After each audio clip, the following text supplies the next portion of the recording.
Telangana NGO కేంద్ర సంఘం రాష్ట్ర అధ్యక్షుడు మారం జగదీశ్వర్ అధ్యక్షతన నాంపల్లిలో జరిగింది. 33 జిల్లాల అధ్యక్ష కార్యదర్శులు, కేంద్ర కార్యవర్గ సభ్యులు, రాష్ట్ర అసోసియేషన్ అధ్యక్షులు కస్తూరి వెంకటేశ్వర్లు, సత్యనారాయణ గౌడ్ తదితరులు పాల్గొన్నారు. ఉద్యోగుల పెండింగ్ సమస్యల సాధన కోసం ప్రభుత్వంతో కేబినెట్ సబ్ కమిటీతో, ఆఫీసర్స్ కమిటీలతో సుదీర్ఘంగా చర్చించినట్లు నాయకులు చెప్పారు.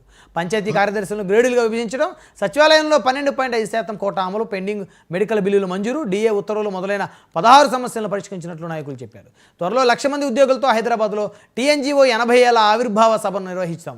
పెండింగ్ సమస్యలపై టీఎన్జీఓ సంఘం ఎల్లప్పుడూ ప్రభుత్వంతో సఖ్యతగా ఉంటూనే పోరాడుతుందని మారం జగదీశ్వర్ అన్నారు.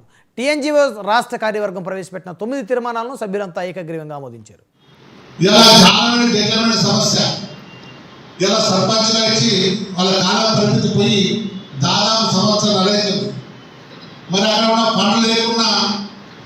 మా ఉద్యోగులే అక్కడ అప్పో సప్పో తీసుకొచ్చి నడుపుతున్న సందర్భం. మరి వాళ్ళకు కూడా లక్షల పెండింగ్ బిల్స్ ఉన్నాయి. వాళ్ళని వెంటనే